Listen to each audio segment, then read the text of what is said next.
ಇವತ್ತು 40 ಕೋಟಿ 30 ಕೋಟಿ ಎಲೆಕ್ಷನ್ ಖರ್ಚು ಮಾಡಿದ್ರಲ್ಲ, ಎಲ್ಲಿಂದ ತಂದ್ರು ದುಡ್ಡು? ಹೆಚ್ಚು ಕಡಿಮೆ ನಮ್ ಕಾಂಗ್ರೆಸ್ ನಲ್ಲಿ ಸರ್ ಒಳ್ಳೆ ಪ್ರಾಮಾಣಿಕರು ನಿಮ್ಗೆ 10 ಜನ ಆದ್ರೂ ಸಿಗ್ತಾರೆ, ಬೇರೆ ಪಕ್ಷದಲ್ಲಿ ಒಬ್ರು ಸಿಗಲ್ಲ. ಅಂದ್ರೆ ಕಳ್ಳರು ಕೂಡ ಇದಾರೆ ಅಂತ ಅರ್ಥ. ಬೇರೆ ಪಕ್ಷದಿಂದ ಕೂಡ ನಿಮಗೆ ಆಫರ್ ಬಂದಿರ್ಬೇಕಲ್ಲ. ರಾಷ್ಟ್ರೀಯ ಪಕ್ಷದವರೇ ನನ್ಗೆ ಸಂಪರ್ಕ ಮಾಡಿದ್ರು, ಹೋಗ್ಬೇಕಿತ್ತು. ನ್ಯಾಚುರಲ್. ಅಂದ್ರೆ ನಿಮಗೆ ಅಪ್ರಿಸಿಯೇಷನ್ ಬೇಕು, ಅಧಿಕಾರ ಬೇಡ ಅಂತ ಅರ್ಥ. ನಮ್ ಬೆನ್ನಿಂದ ನನಗೆ ಒಳ್ಳೆಯವರಂದ್ರೆ ಸಾಕು. ಕಾರ್ಯಕರ್ತರಿಗೆ, ನೆಟ್ವರ್ಕ್ಗೆ, ಕೇಡರ್ಗೆ ಯಾರು ನೆಗ್ಲೆಕ್ಟ್ ಮಾಡ್ತಾರೆ ಆ ಪಕ್ಷಕ್ಕೆ ಯಾವತ್ತೂ ಭವಿಷ್ಯ ಇಲ್ಲ. ಎಲ್ಲಾನು ಫ್ರೀ ಕೊಟ್ರೆ ರಾಜ್ಯ ದಿವಾಳಿ ಅಂತ ಹೋಗೋದಿಲ್ವಾ? ಅವ್ರು ಖುಷಿಯಾಗಿದ್ದಾರೆ ಇಲ್ಲ ಅಂತ ಹೇಳ್ರಿ. ಈ ವರ್ಷಿಗೆ 2 ಕೋಟಿ ಉದ್ಯೋಗ ಕೊಡ್ತೀನಿ ಅಂತ ಕಣ್ಣಾಗ ಮಣ್ಣೆ ಎರ್ಚಿದ್ರಲ್ಲ ಮೋದಿ. ಯಾರು ಸರ್? ಮೋದಿ. ಇವತ್ತಿಗೆ ಅವ್ರಿಗೆ ಹೋಗಿ ಮೈಕ್ ಹಿಡೀರಿ, ಅವ್ರ ಮೈಕಿಗೆ ಬರ್ತಾರೆ ನೋಡ್ರಿ. ಕಾಂಗ್ರೆಸ್ ಎಲ್ಲೆಲ್ಲ ಅದ ಅಲ್ಲಿ ತಾಲಿಬಾನಿಗಳು ಅಂತಾರೆ. ಅದೇ ತಾಲಿಬಾನ್ದವ್ರಿಗೆ ಕರೆದು ರೆಡ್ ಕಾರ್ಪೆಟ್ ಹಾಸಿ ಇಂಡಿಯಾ ಕರೆದ್ರಲ್ಲ ಮೊನ್ನೆ. ದೇಶದ ಅಕ್ಕಪಕ್ಕದಲ್ಲಿ ಇರತಕ್ಕಂಥ ಬೆಳವಣಿಗೆಗಳು ಗಮನಿಸದಷ್ಟು ನೀವು ಏನಪ್ಪಾ ಅಂದ್ರೆ ಕ್ರೂರರಾಗಿದ್ದೀರಾ. They are answerable to parliament. ಏನು ದೇಶದ ಮೇಲೆ ದಾಳಿಯಾಗಿದ್ದಾವೆ, ಅದಕ್ಕೆ ತಕ್ಕವಾಗಿರ್ತಕ್ಕಂಥ ಪ್ರತ್ಯುತ್ತರ ಕೊಟ್ಟಿದ್ದೀವಿ. ನೀವು ಅಧಿಕಾರದಲ್ಲಿದ್ದಾಗ ಏನ್ ಮಾಡಿದ್ದೀರಿ? ಇಂದಿರಾ ಗಾಂಧಿ ಅವರು ಪ್ರೈಮ್ ಮಿನಿಸ್ಟರ್ ಇದ್ದಾಗ ಪಾಕಿಸ್ತಾನ ಮೇಲೆ ಯುದ್ಧ ಮಾಡಿದ್ದು ಇತಿಹಾಸನೇ. ಇಂದಿರಾ ಗಾಂಧಿ ಅವರು ಯುದ್ಧನೂ ಕೂಡ ಮಾಡಿದ್ರು, ಸುಮಾರು 90,000 ಸೈನಿಕರನ್ನ ಬಿಟ್ಟು ಕೂಡ ಕಳಿಸಿದ್ರು. ನಿಮ್ಮ ಒಳ ಜಗಳಗಳು, ನಿಮ್ಮ ಕಚ್ಚಾಟಗಳು ನಿಮ್ಮನ್ನ ಅಲ್ಲೇ ಕೂಡಿಸಿದಾವೆ. ನಾವು 2028ರಲ್ಲಿ ಭಿನ್ನತೆಯಲ್ಲಿ ಏಕತೆ ತೋರಿಸಬೇಕಂತ ಸಂಕಲ್ಪ ಮಾಡಿದ್ವಿ.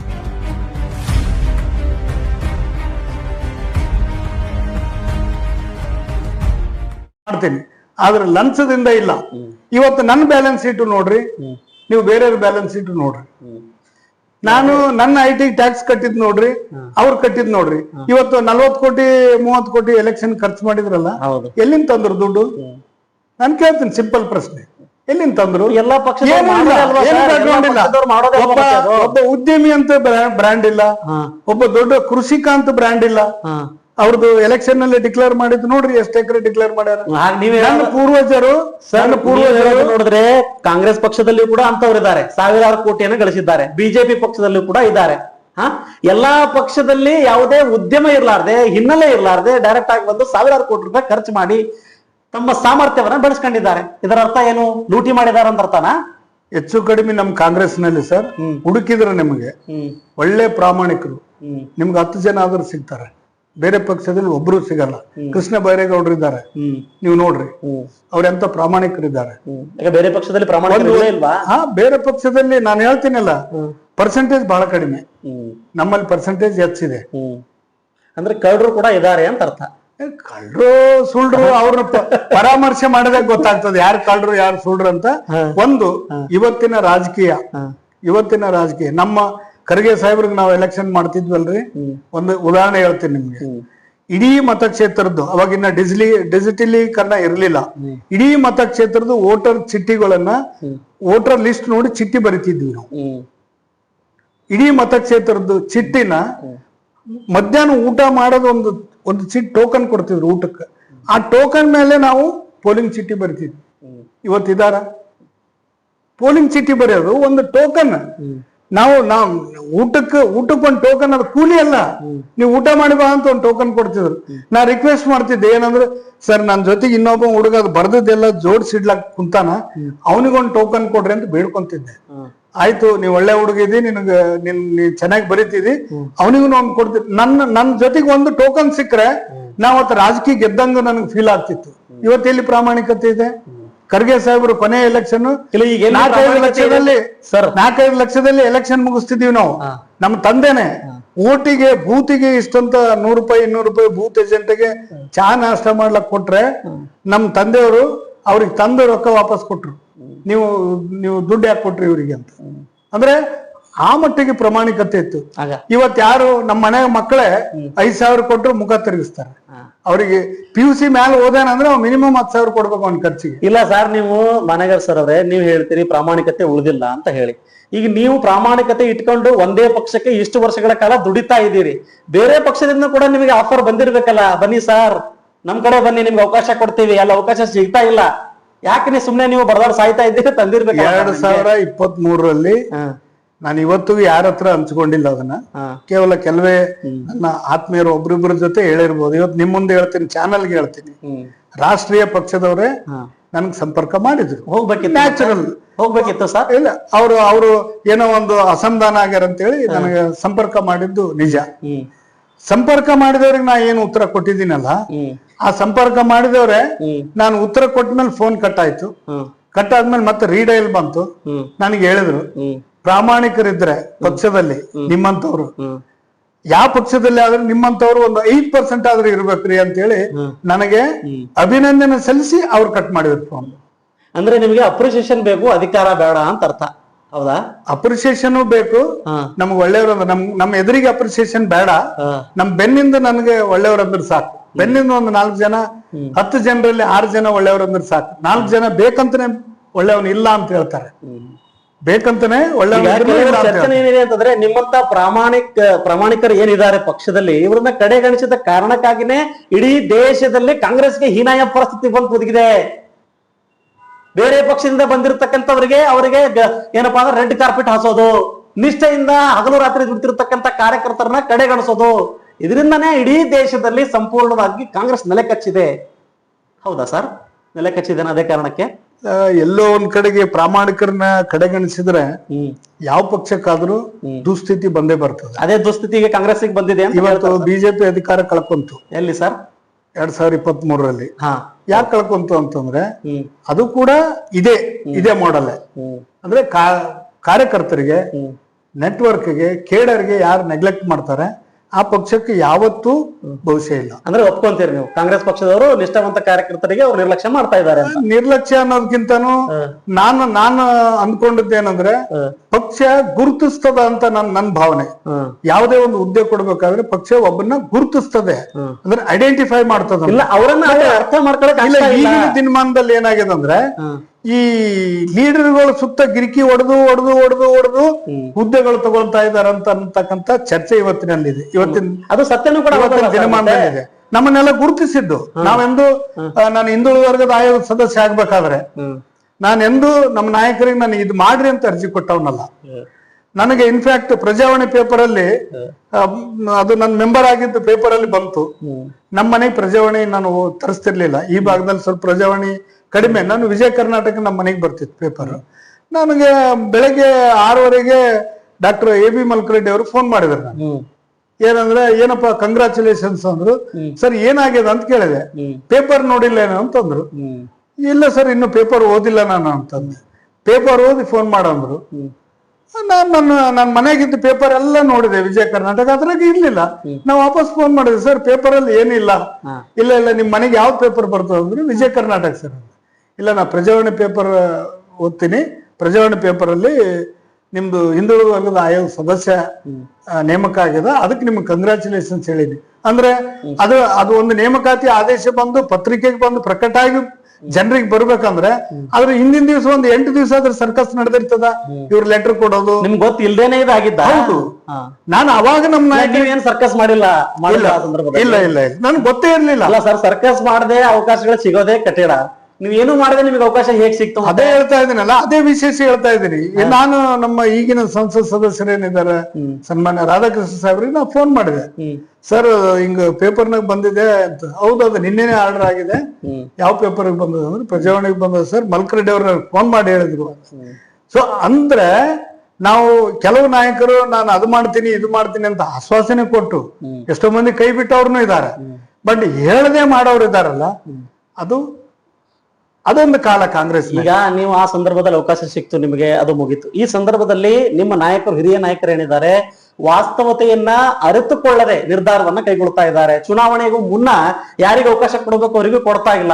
ಚುನಾವಣೆ ಆದ ನಂತರ ಏನ್ ಸ್ಟಾರ್ಟ್ ಮಾಡ್ತಾರಪ್ಪ ಅಂತ ಕೇಳಿದ್ರೆ EVM ಕೆಟ್ಟೋಗಿದೆ, EVM ಇದು ಮಾಡಿದ್ದಾರೆ, ಇಲ್ಲಾಂದ್ರೆ ಮತ ಚೋರಿ ಆಗಿದೆ ಅನ್ನೋ ಮಾತುಗಳನ್ನ ಆಡ್ತಾರೆ. ಇದರ ಅರ್ಥ ಏನು ಸರ್? ನನಗೆ ಗೊತ್ತಾಗ್ತಾ ಇಲ್ಲ. EVM ಚೋರಿ ಮಾಡಿದ್ರೆ ಅಥವಾ EVM ಕೆಟ್ಟ ಹೋಗಿದ್ರೆ EVM ಅನ್ನ ಬಳಸ್ಕೊಂಡ್ರೆ ಮತ ಚೋರಿ ಮಾಡೋ ಅವಶ್ಯಕತೆ ಇಲ್ಲ. ಮತ ಚೋರಿ ಆಗಿದ್ರೆ ಅದು ಸತ್ಯ ಇದ್ರೆ EVM ಕೆಟ್ಟೋಗಿದೆ ಅಂತ ಹೇಳೋ ಅವಶ್ಯಕತೆ ಇಲ್ಲ.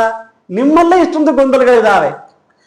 ಈಗ ಸದ್ಯ ನಮ್ಮ ಪಕ್ಷದ ಅಧಿನಾಯಕರಾದ ಸನ್ಮಾನ್ಯ ರಾಹುಲ್ ಗಾಂಧೀಜಿ ಅವರು ಒಂದು ಅಭಿಯಾನ ಮಾಡ್ತಾರೆ. SIR ಬಗ್ಗೆನೂ ಕೂಡ ತಕರಾರಿದೆ ಮತ್ತು ಈ EVMಗಳ ಬಗ್ಗೆನೂ ತಕರಾರಿದೆ. ಇದ್ರ ಬಗ್ಗೆ ನಾವು ಒಂದು ಅಭಿಯಾನನು ಈಗ ಮಾಡ್ತಾ ಇದ್ದೀವಿ, ಸಹಿ ಸಂಗ್ರಹಣೆ ಮಾಡ್ತಾ ಇದ್ದೀವಿ. ಇವತ್ತು ನಾಳೆ ನೋಡ್ರಿ, ಒಂದು ಈ ಕೇಂದ್ರ ಸರ್ಕಾರದ ನಡೆ ಹೆಂಗಿದೆ ಅಂದ್ರೆ ಚುನಾವಣಾ ಆಯೋಗ, ಸುಪ್ರೀಂ ಕೋರ್ಟು ಇಡಿ ಐಟಿ ಇಂಥ ಸಂವಿಧಾನಕ್ಕೆ ಸರ್, ನಿಮ್ಮ ಆರೋಪ ಇದೆ ಅಲ್ಲವಾ? ಆರೋಪ ಇದೆ ತಾನೆ? ಹೌದು. ಸುಪ್ರೀಂ ಕೋರ್ಟ್ ನಿಮ್ಮನ್ನ ಆಹ್ವಾನ ಮಾಡ್ತಿದೆ, ಬನ್ನಿ ಒಂದು ವೇಳೆ ನಿಮ್ಗೆ ಇವಿಎಂ ಹ್ಯಾಕ್ ಮಾಡ್ತಿರ್ತಕ್ಕಂಥ ತಾಕತ್ತಿದ್ರೆ ಯಾರಿಗಾದ ಕರ್ಕೊಂಡು ಬಂದ್ ಮಾಡಿ ಅಂತ ಹೇಳ್ತಿದೆ. ಈಗ ಅದನ್ನೇ ಯಾಕ್ ಮಾಡ್ತಾ ಇಲ್ಲ ನೀವು? ಈಗ ಅದೇ ನಡೀತಾ ಇದೆ. ಅದನ್ನ ಒಂದು ಸಾರಿ ಕನ್ಫರ್ಮ್ ಮಾಡ್ಕೊಂಡು ನಾವು ಸುಪ್ರೀಂ ಕೋರ್ಟ್ಗೆ ಹೋಗೋರಿದ್ದೀವಿ. ಸುಪ್ರೀಂ ಕೋರ್ಟ್ಗೆ ಈ ಹಿಂದೆ ಕೂಡ ಚುನಾವಣಾ ಆಯೋಗದ ಮೇಲೆ ಹೋಗಿತ್ತು. ಅವಾಗೆ ಇದು ವಿವಿ ಪ್ಯಾಟ್ ಅಂತ ಬಂತು. ವಿವಿ ಪ್ಯಾಟ್ ಬಂದಿದ್ದೆ ಅಲ್ಲಿ ಸುಪ್ರೀಂ ಕೋರ್ಟ್ಗೆ ಹೋಗಿರೋದ್ರಿಂದ. ಸೊ ವಿವಿ ಪ್ಯಾಟ್ ಒಂದೇ ಕನ್ಫರ್ಮೇಶನ್ ಅಲ್ಲ, ನ್ಯಾಯಯುತವಾಗಿ ಚುನಾವಣೆ ನಡೀತದಂತ. ಇದಕ್ಕೆ ಅಂತ್ಯ ಬೇಕಲ್ವಾ ಸರ್? ಎಷ್ಟು ವರ್ಷಗಳ ಕಾಲ ಹೀಗೆ ಹೇಳ್ಕೊತ ಹೋಗೋರು ನೀವು? ಈಗ ನಾವು ಒಂದು ತಾರ್ಕಿಕ ಅಂತ್ಯ ನಮ್ಮ ನಾಯಕರು ಮಾಡ್ತಾ ಇದ್ದಾರೆ. ಅದ್ರ ಬಗ್ಗೆ ಬೇಕಾದಷ್ಟು R&D ಕೂಡ ನಡೆದಿದೆ. ಎಲ್ಲಿ ಯಾಕೆ ಆಗ್ತದೆ, ಹೆಂಗೆ ಯಾಕೆ ಆಗ್ತದೆ, ಮತ್ತು ಮತಪಟ್ಟಿ ಪರಿಷ್ಕರಣೆಯಲ್ಲಿ ಏನ್ ಗೋಲ್ಮಾಲ್ ಇದೆ, ಏನ್ ಕುತಂತ್ರ ಇದೆ, ಷಡ್ಯಂತ್ರ ಇದೆ, ಬಯಲಿಗೆ ಹೇಳ್ತಾನೆ ಬಿಹಾರದಲ್ಲಿ ನೀವು ಅಧಿಕಾರವನ್ನ ಕಳ್ಕೊಂಡಿದ್ದೀರಿ. ನೋಡಿ, ಬಿಹಾರದಲ್ಲಿ ಈಗ ನೀವು ನಿನ್ನೆ ಪೇಪರ್ ನೋಡಿರ್ಬೋದು. ಏನ್ ಬಂತು, ವರ್ಲ್ಡ್ ಬ್ಯಾಂಕ್ ಲಿಂದ ಸಾಲ ತಗೊಂಡದ್ದು ದುಡ್ಡನ್ನ ಚುನಾವಣೆ ಗಿಮಿಕ್ಗಾಗಿ ಅಕೌಂಟಿಗೆ ದುಡ್ಡು ಹಾಕ್ಯಾರ ಅಂತೇಳಿ ಇವತ್ತು ನಿನ್ನೆ ಪೇಪರ್ ಅಲ್ಲಿ ಬಂದಿದೆ. ಸೊ ಈ ತರ ಮಾಡೋದ್ರಿಂದ ನಾವು ಗೆದ್ದ ಮೇಲೆ ಏನೋ ಮಾಡ್ತೀನಿ ಅಂತ ಹೇಳೋದು ಬೇರೆ, ಚುನಾವಣೆ ನಡೆದ ಸಂದರ್ಭದಲ್ಲೇ ಕೋಡ್ ಆಫ್ ಕಂಡಕ್ಟ್ ಅನ್ನು ವೈಲೇಷನ್ ಮಾಡಿ ಮಹಿಳೆಯರಿಗೆ 10,000 ದುಡ್ಡು ಹಾಕಿ ಆಮಿಷ ಹುಟ್ಟಿಸಿ, ಅಂದ್ರೇನು, ನಿಮ್ಮ ಮೆರಿಟ್ ಮೇಲೆ ಎಲೆಕ್ಷನ್ ಮಾಡ್ರಿ, ನೀವು ಆಮಿಷ ಹುಟ್ಟಿಸಿ ಯಾಕೆ ಎಲೆಕ್ಷನ್ ಮಾಡ್ತೀರಿ? ಕಾಂಗ್ರೆಸ್ನವರು ಮೆರಿಟ್ ಮೇಲೆ ಚುನಾವಣೆ ಹೌದು, ನಾವು ಗ್ಯಾರಂಟಿ ಕೊಡ್ತೀವಿ ಅಂತ ಆಶ್ವಾಸನೆ ಕೊಟ್ಟಿದೀವಿ. ಸರ್ಕಾರ ಬಂದ ಮರುದಿನೇನೆ ನಾವು ಗ್ಯಾರಂಟಿನ ಅನೌನ್ಸ್ ಮಾಡಿ ಇವತ್ತಿಗೂ ನಾವು ಅದನ್ನ ಸಮರ್ಥನೆ ಮಾಡ್ಕೊಂಡು ನಿಭಾಯಿಸ್ತಾ ಇದ್ದೀವಿ. ಅಂದ್ರೆ ನಿಮ್ದು ಸಾಧನೆ ಅಂತ ಅನ್ಕೊಂಡಿದೀರಾ ರಾಜ್ಯದಲ್ಲಿ? ಯಾಕಂತ ಕೇಳಿದ್ರೆ ಎಲ್ಲಾನು ಫ್ರೀ ಕೊಟ್ರೆ ರಾಜ್ಯ ದಿವಾಳಿ ಅಂತ ಹೋಗೋದಿಲ್ವಾ? ಎಲ್ಲ ಫ್ರೀ ಇಲ್ಲ ಸರ್. ಒಂದು ಉಣ್ಣು ಅಕ್ಕಿಗಳು, ಬಿಲೋ ಪಾವರ್ಟಿ ಲೈನ್ ಕೆಳಗಡೆ ಇರೋರು ಯಾರು ಇರ್ತಾರೆ? ಕೃಷಿ ಕಾರ್ಮಿಕರು ಇರ್ತಾರೆ, ಕಟ್ಟಡ ಕಾರ್ಮಿಕರು ಇರ್ತಾರೆ, ಬಡತನ ರೇಖೆಗಿಂತ ಕೆಳಗಿರೋರು ಇರ್ತಾರೆ, ಭೂರಹಿತರು ಇರ್ತಾರೆ. ಇಂಥವ್ರಿಗೆ ಅನುಕೂಲ ಆಗ್ಲಿ ಅಂತ 10 kg ಅಕ್ಕಿನ 10 kg ಕೊಟ್ಟದ್ದೇ. ಬಸ್ ಪಾಸ್ ಫ್ರೀ ಕೊಡೋ ಅವಶ್ಯಕತೆ ಇತ್ತ ಸರ್ ರಾಜ್ಯದಲ್ಲಿ? ಮಕ್ಕಳು ಅಷ್ಟೊಂದು ಬಡವರಾಗಿದ್ದಾರೆ. ಈಗ ನೀವು ಬಸ್ಸಿಗೆ ಹೋಗಿ ಸ್ಟೂಡೆಂಟ್ಗಳನ್ನ ಇಂಟರ್ವ್ಯೂ ಮಾಡ್ರಿ, ಅವ್ರು ಖುಷಿ ಆಗಿದ್ದಾರೆ ಇಲ್ಲ ಅಂತ ಹೇಳ್ರಿ. ನಮಗ್ ಫ್ರೀ ಪಾಸ್ ಕೊಟ್ಟಿರೋದಕ್ಕೆ ದುಃಖ ಆಗಿದೆ ಅಂತಂದ್ರೆ ಅದ್ ಮಾತು ಬೇರೆ. ಕೆಲವೊಬ್ರು ಖುಷಿ ಇರಬಹುದು, ಎಷ್ಟೋ ದುರ್ಘಟನೆಗಳಾದವು. ಕೂತ್ಕೊಳ್ಳೋದಕ್ಕೆ ಗಂಡಸರಿಗೆ ಬಸ್ ನಲ್ಲಿ ಕೂತ್ಕೊಳ್ಳೋಕೆ ಅವಕಾಶ ಸಿಗ್ತಾ ಇಲ್ಲ. ಹೆಣ್ಣು ಮಕ್ಕಳವರು ಕೂತ್ಕೋತಾರೆ, ಅದು ಮಾತು ಬೇರೆ. ಶಾಲಾ ಮಕ್ಕಳಿಗೆ ಹೋಗೋದಕ್ಕೂ ಕೂಡ ಸಿಕ್ಕಾಪಟ್ಟೆ ಸಮಸ್ಯೆ. ಈ ಸಮಸ್ಯೆಗಳನ್ನ ಅರಿತುಕೊಂಡೋದನ್ನ ಕ್ಯಾನ್ಸಲ್ ಮಾಡಬೇಕು ಅನ್ಸಲ್ವಾ ಇವ್ರಿಗೆ? ಅಡುಗೆ ಅವರೇ, ಇನ್ನೊಂದು ವಿರೋಧ ಪಕ್ಷದವರು ಆರೋಪ ನಮ್ಗೇನು ಗ್ಯಾರಂಟಿ ಬಗ್ಗೆ ಮಾಡ್ತಾರಲ್ಲ, ನಾವು ಡಿಸ್ಕ್ರಿಮಿನೇಷನ್ ಮಾಡಿದ್ರೆ ಆರೋಪ ಮಾಡ್ಬೇಕು.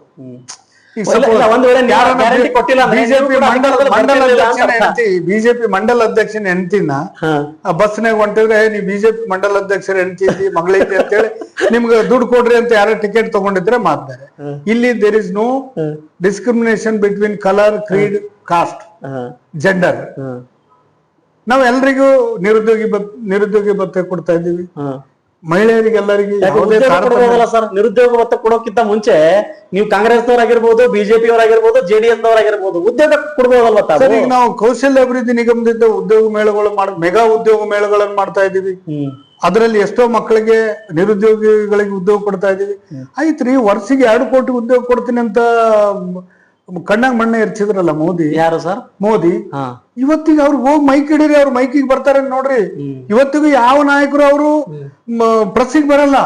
ಒಬ್ಬ ವಕ್ತಾರನ್ ಕೂಡಿಸ್ತಾರ, ವಾಚಾಳಿ ವಕ್ತಾರನ್ ಕೂಡಿಸ್ತಾರ, ಎದುರು ಕುಂತವನ್ ಮಾತು ಕೇಳಲಾರ್ದೆ ವಾಚಾಳಿತನ ಒದರಿ ಹೋಗ್ಬಿಡ್ತಾನ. ಯಾಕೆ ಮೋದಿ ಅವ್ರನ್ನ, ಒಬ್ಬ ರಾಷ್ಟ್ರನ ಪ್ರತಿನಿಧಿಸ್ತಕ್ಕಂಥ ಪ್ರಧಾನಿನ ವಾರಕ್ಕೆ 2 ಸಾರಿ ಪ್ರೆಸ್ ಮೀಟ್ ಮಾಡಂತ ಹೇಳ್ರಿ. ಪ್ರೆಸ್ನವ್ರಿಗೆ ಯಾಕೆ ಇದ್ ಮಾಡ್ತಾ ಇಲ್ಲ? ನಮ್ಗೆ ತಾಲಿಬಾನ್ ಅಂತಾರಲ್ಲ, ಕಾಂಗ್ರೆಸ್ ಎಲ್ಲೆಲ್ಲ ಅದ ಅಲ್ಲಿ ತಾಲಿಬಾನಿಗಳು ಅಂತಾರ, ತಾಲಿಬಾನ್ ಅಂತಾರೆ. ಯಾಕಂತಾರ ಸರ್? ಮುಖ್ಯಮಂತ್ರಿ ತಾಲಿಬಾನಿ ಅಂತಾರೆ. ಮತ್ತೆ ಅದೇ ತಾಲಿಬಾನ್ದವ್ರಿಗೆ ಕರೆದು ರೆಡ್ ಕಾರ್ಪೆಟ್ ಹಾಸಿ ಇಂಡಿಯಾಕ್ ಕರೆದ್ರಲ್ಲ ಮೊನ್ನೆ, ಅಲ್ಲಿ ಪತ್ರಕರ್ತರಿಗೂ ಕೂಡ ಅಲೋ ಮಾಡ್ಲಿಲ್ಲ. ಒಬ್ಬ ಮಹಿಳಾ ಪತ್ರಕರ್ತಿಗೆ ಹೀನಾಯವಾಗಿ ನಡೆಸ್ಕೊಂಡ್ರು. ಯಾಕೆ? ವೈ ನಮಗ ಅಡ್ಡ ತಾಲಿಬಾನ್ ಅಂತ ಹೇಳ್ತೀರಿ, ಸ್ವತಃ ತಾಲಿಬಾನ್ಗೆ ನೀವು ಕರೆದ್ರೆ. ಬಿಜೆಪಿಯವರು ಹೇಳ್ತಾರೆ ಸರ್, ಕಾಂಗ್ರೆಸ್ ಯಾವಾಗ್ಲೂ ಕೂಡ ದೇಶದ ಹಿತಚಿಂತನೆ ಮಾಡಕ್ ಸಾಧ್ಯ ಇಲ್ಲ. ನಿರಂತರವಾಗಿ ಯಾರು ದೇಶದ ವಿರುದ್ಧ ಚಟುವಟಿಕೆಗಳನ್ನ ಮಾಡ್ತಾರೋ ಅವರಿಗೆ ಸಪೋರ್ಟ್ ಅನ್ನ ನೀಡ್ತಿರ್ತಕ್ಕಂಥದ್ದು ಮಾಡ್ತಾರೆ. ಪ್ಯಾಲಿಸ್ಟೀನ್ ಆಗಿರ್ತಕ್ಕಂಥದ್ದು ಇವ್ರಿಗೆ ಗೊತ್ತಾಗುತ್ತೆ. ಬ್ಯಾಗ್ ಅನ್ನ ಹಾಕೊಂಡು ತಿರುಗಾಡ್ತಾರೆ ಪ್ರಿಯಾಂಕಾ ಗಾಂಧಿ ಅವರು. ಆದ್ರೆ ದೇಶದಲ್ಲಿ ಆಗ್ತಿರ್ತಕ್ಕಂಥದ್ದು ಇವ್ರ ಗಮನಕ್ಕಿಲ್ಲ. ನೋಡಿ, ಯಾಕೆ ಬಾಂಗ್ಲಾದೇಶದಲ್ಲಿ ಹಿಂದೂಗಳ ಮೇಲೆ ನರ್ಮದೆ ಆಗಿರ್ತಕ್ಕಂಥದ್ದು ಇವ್ರ ಕಣ್ಣಿಗೆ ಕಾಣಿಸ್ತಾ ಇಲ್ವಾ ಸರ್? ಪಾಕಿಸ್ತಾನದ ಇರ್ತಕ್ಕಂಥ ಹಿಂದೂಗಳ ಮೇಲೆ ಆಗ್ತಿರ್ತಕ್ಕಂಥ ನರಮೇಧ ಕಾಣಿಸ್ತಾ ಇಲ್ವಾ? ಅದ್ರ ಬಗ್ಗೆ ಒಂದು ಮಾತಾಡೋದಿಲ್ಲ. ಪ್ಯಾಲಿಸ್ಟೀನ್ ಎಲ್ಲಿ ಸರ್? ಪ್ಯಾಲಿಸ್ಟೀನ್ ಬಗ್ಗೆ ಮಾತನಾಡುವ ನಿಮ್ಮ ನಾಯಕರು ದೇಶದ ಅಕ್ಕಪಕ್ಕದಲ್ಲಿ ಇರತಕ್ಕಂಥ ಬೆಳವಣಿಗೆಗಳು ಗಮನಿಸದಷ್ಟು ನೀವು ಏನಪ್ಪಾ ಅಂದ್ರೆ ಕ್ರೂರರಾಗಿದ್ದೀರಾ. ಈಗ ಏನಾಗಿದೆ ಅಂದ್ರೆ, ನೀವು ಕಾಶ್ಮೀರ್ ಘಟನೆಯನ್ನ ಯಾವ ರೀತಿ ಹ್ಯಾಂಡಲ್ ಮಾಡಿದ್ರು ಅಂತ ನಿಮ್ ಕಣ್ಣೆದುರಿಗೆ ಇದೆ. ಹೌದು. ಹೌದಾ? ಅದರ ಪ್ರತಿಕಾರವಾಗಿ ಸಿಂಧೂರ್ ಆಪರೇಷನ್ ಅಂತ ಮಾಡಿದ್ರು. ಇವತ್ತಿಗೂ ಆ ಯುದ್ಧದ ಟ್ರಾನ್ಸ್ಪರೆನ್ಸಿ ಪಾರ್ಲಿಮೆಂಟ್ ನಾಗ ಕೊಡ್ತಾ ಇಲ್ಲ. ಸಾರ್ವಜನಿಕರಿಗೆ ಕೊಡೋದು ಬೇರೆನೇ ವಿಷಯ. ಪಾರ್ಲಿಮೆಂಟ್ ನಾಗ ಬಂದು ಎಷ್ಟು ಕಷ್ಟ ಆಯ್ತು, ಎಷ್ಟು ನಷ್ಟ ಆಯ್ತು, ಎಷ್ಟು ಜನ ಸತ್ರು, ಎಷ್ಟು ಜನ ಅವ್ರಿಗೆ ಸಾಯ್ಬಿಟ್ರಿ, ನೀವ್ ಎಲ್ಲಿ ಅಂಕಿ ಸಂಖ್ಯೆ ಕೊಡು ಅಂತಂದ್ರೆ ಎಲ್ಲರೂ ದಿಕ್ಪಾಲಾಗಿ ಓಡ್ತಾ ಇದಾರೆ ಪಾರ್ಲಿಮೆಂಟ್ಗೆ. They are answerable to parliament. ಒಂದು ಸೆಕ್ಯೂರಿಟಿ, ದೇಶದ ಸೆಕ್ಯೂರಿಟಿ ಬಗ್ಗೆ ಯುದ್ಧನೇ ಘೋಷಣೆ ಮಾಡಿದ್ರು. ಯುದ್ಧ ಘೋಷಣೆ ಮಾಡ್ಬೇಕಾದ್ರೆ ನಮ್ಮ ಪಕ್ಷ ಮೊದಲೇ ಮುಂದೆ ಬಂತು, ಯುದ್ಧ ಘೋಷಣೆ ಮಾಡ್ರಿ ಅಂತ ಹೇಳಿದ್ರು. ಘೋಷಣೆ ಮಾಡುವಾಗ ಸರ್ವ ಪಕ್ಷದ ಅಭಿಪ್ರಾಯ ಕೇಳಿ ನಿಲ್ಲಿಸುವಾಗ ಟ್ರಂಪ್ನೊಬ್ಬಂದೇ ಕೇಳಿದ್ರು. ಟ್ರಂಪ್ ಈಗಲೂ ಕ್ಲೈಮ್ ಮಾಡ್ತಾ ಇದ್ದಾನೆ, ನಾನು ಹೇಳಿದಕ್ಕೆ ಭಾರತ ಪಾಕಿಸ್ತಾನ ಯುದ್ಧ ನಿಂತಿತ್ತು.